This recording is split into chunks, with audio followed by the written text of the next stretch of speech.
The average is $300, but some will pay $500, $800, $1,200, sometimes more.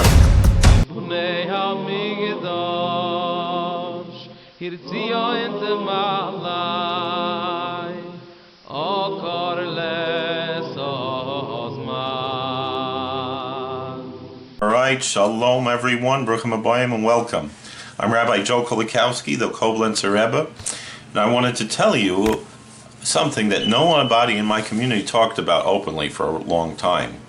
Now, I'm a rabbi among the Jewish community of rabbis, cantors, rebbitzins, moyalim, shachtim, but in other religions, pastors, priests, imams, gurus, Indian chiefs, we give up everything to our congregation.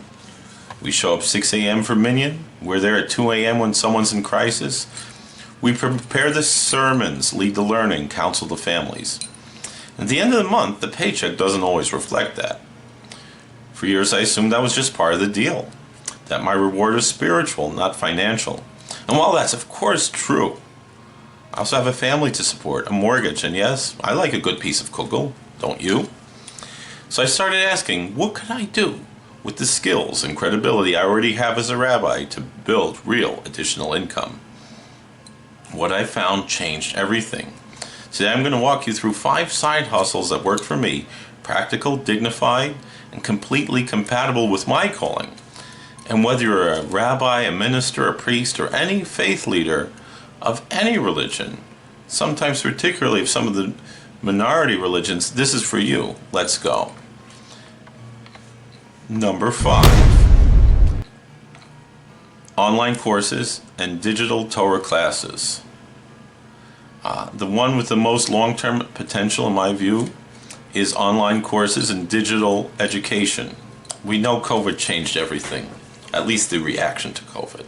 Suddenly, people who had never thought to take an online course were sitting in front of Zoom for Torah study, meditation, interfaith dialogue, everything.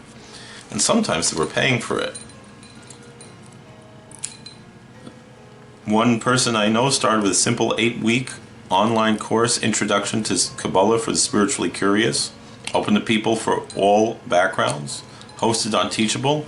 He charged $97 per student, and he had 43 students in the first cohort. Do the math. For material he'd been teaching for decades. Then he built a second course, Jewish Mindfulness Practices for Daily Life, which priced at $67 and now sells passively. Students from Israel, Australia, the UK, Canada, and Brazil have taken it. And really, you could teach anything, no matter what religion you come from. Scripture study, biblical literacy, meditation, contemplative prayer traditions, history of your faith tradition, interfaith understanding, pastoral care skills for lay people, ethics and leadership for professionals, grief, meaning, spiritual resilience. And you can host it anywhere. There's Teachable or Thinkific, which have courses. Udemy, which has a lower price point but a larger audience. You can make your own website with a membership plugin. Patreon with ongoing content subscription. Or YouTube also has a paid membership section, and I certainly appreciate our paid members here on YouTube. But the magic of this is you create it once, and with certain platforms you sell it again and again. Works while you sleep, while you pray, while with your family on the Sabbath. This is the most scalable thing that you could build, which you could start with one simple course that took 3 weeks to record on one's own phone or something else. I myself also would learn with people online on Zoom and had them name the price and was able to pay the bills with that. Number 4 is one that scales beautifully, and you can do in your pajamas at midnight, is writing.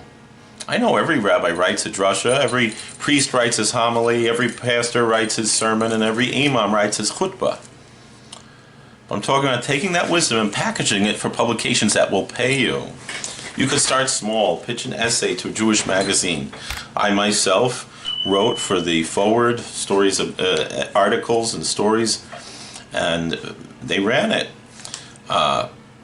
And you could write for broader spiritual publication, religious rituals about habit formation, self-help space, and some of these pay. A corporate leadership blog reached out, they'd seen my writing and asked me to contribute a monthly column on ethics and leadership through a Torah lens. that could be also steady income. Where to place your writings? You can find Jewish and faith-based publications, broader spiritual magazines and blogs, LinkedIn articles that build your audience and attract speaking invites, Substack or your own newsletter, ghostwriting for other faith leaders who need content. But not only that, you can take things that you read. Let's say you write things on Facebook. You can put them together and publish it on KDP. I've been trying to encourage one deacon who I work with, take your homilies and just, even if it's just for your own family, publish it on Amazon, Kindle Direct Publishing. And I myself, I took writings that I wrote back in high school and published them on KDP, as well as things I wrote in college that I'd saved on my computer, didn't do anything, and now passive income.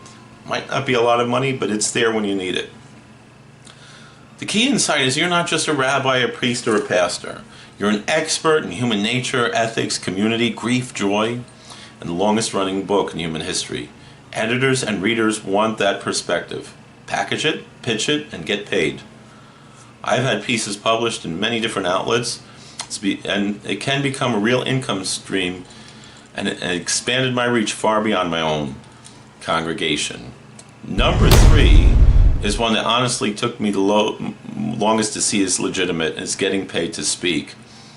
Here's the mental block I had to overcome. Every Shabbos I speak for free. I teach every week for free. Why would someone pay me to speak somewhere else? And the answer is because you're not speaking to your congregation.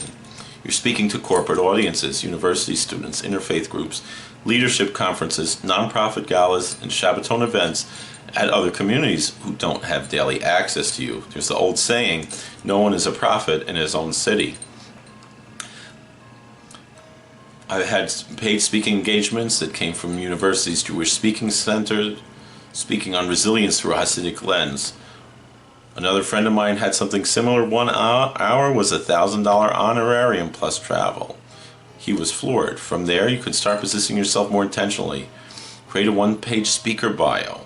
Identify 3 talk topics that you could deliver with passion and expertise. Someone like me could be leadership from the Hasidic masters, finding meaning in chaos, a rabbi's framework for resilience, the art of listening, what 20 years of pastoral counseling taught me. You could reach out to synagogues in other cities for Shabbaton weekends. My wife is a very popular speaker. She's gone all over the world, to England, to Orlando, Florida, and many other places. Could say yes to corporate ethics panels invitations. Try to get on a speakers bureau. Within 2 years, you could do 10 to 15 paid speaking engagements per year, some small and some significant. My wife probably averages about 40 a year. How to start: build a simple website or speaker page, list your topics, collect 1 or 2 testimonials, reach out to local universities, interfaith cultural programming offices, national Jewish organizations. Start local, build your reputation. Don't mind once in a while speaking for free, because that's how you get your name out, and then the word spreads, and you build your reputation and let it grow. You already have the skills. You speak in public every single week. The only thing missing is the business infrastructure. Number 2, part-time chaplaincy. The number 2 is one I didn't expect to love as much as I do, which is part-time chaplaincy. There is enormous need for trained clergy in hospitals, hospice facilities, prisons, military installations, and corporate chaplaincy programs. These institutions need people who can provide spiritual care across faiths, and they pay for it. I know how I have done this myself. I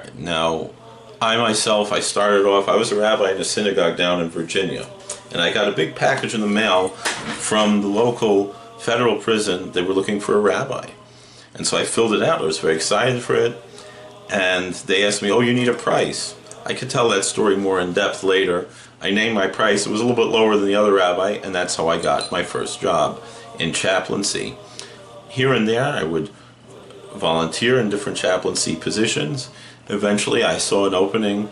You have to look at some of the online websites that advertise contract availabilities. Every now and then, they'll advertise looking for part-time contract or staff chaplains. And then from there, became the chaplain at Rockland Psychiatric Center, and eventually my dream job came true to be a full-time chaplain.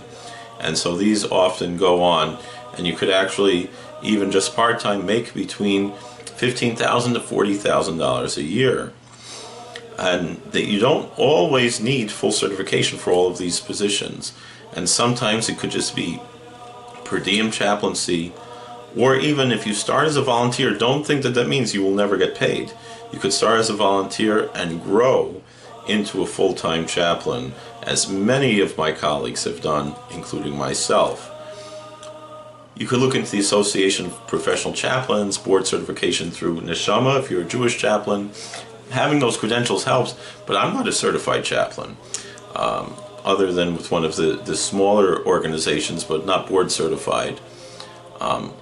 Only partially certified, but you can reach out or look online, sam.gov and other organizations that list government contracts as well. Your congregation already trained you for this. You just need to walk through the right door. And number one side hustle for clergy is the one that surprised me the most in terms of how quickly it took off, which is wedding officiating. Now, inside my congregation, obviously I would perform weddings, but I had a small shul, didn't have too many weddings, and I started to ask, what about couples outside my shul? Maybe Jewish people have drifted from their home synagogue, want something meaningful, or what about non-Jewish couples? So people often ask me, why would a non-Jewish couple hire a rabbi? At first it was because I charged less than other clergy, and eventually it became because I had gained a lot of experience because of that. Now, I'm an ordained rabbi, and it might depend on your movement, your community standards, whether that could be relevant to you. But for me, I did ask the question, and I was given the answer that I could sign marriage licenses for non-Jewish couples. Now, the only thing is that I can't do an intermarriage and certain other weddings that I can't do, particularly for Jewish couples. So each community has their own standards. But what I found out is the market for clergy officiation is enormous. Some couples pay $200. The average is $300, but some will pay $500, $800, $1,200, sometimes more, for a thoughtful, experienced officiant who can make their ceremony personal, warm, and meaningful. You could be on websites like Wedding Wire or The Knot. I personally use Thumbtack.com, Fash.com, and others. I made clear you can make a schedule, for example, that I'm not available on Shabbat. For the most part, Sunday weddings, weekdays after work, fits perfectly. And I have done over 1,200 weddings since 2007. What made the difference? Now, sometimes you could just show up and read the script. Sometimes you want to meet with the couples. You could personalize ceremonies, but you don't really have to. Just by doing something very basic, you can get 5-star reviews, and then word of mouth can take over. So the takeaway is think about your ordination, your presence, and also find out in your state if you need to register, as you do in Virginia, New York City, and other places. But you have the ability to hold a sacred moment. That's a skill that people will pay for, and it honors your calling at the same time. So there you have it. 5 side hustles that I, a Hasidic Rabbi in Bethel, New York, have personally used to build meaningful additional income without compromising my values, my community, or my calling. Excuse me. That include this online courses. Sorry, let's try again. That's online courses, writing and content, guest speaking, part-time chaplaincy, which for me grew to full-time chaplaincy, and wedding officiation. None of these require you to compromise. All of them require you to show up exactly who you are, a trained, credentialed, deeply experienced faith leader, and offer that to a world that is hungry for it. If this video helped you, please leave me a comment below. Tell me which side hustle resonates most with you. And if you're a clergy member who's already doing one of these, I want to hear your story. And don't forget to subscribe. I'm going to keep sharing what I've learned about living a full life as a rabbi in the modern world, spiritually, financially, and everything in between. Until next time. Sei gesund, be well, and God bless.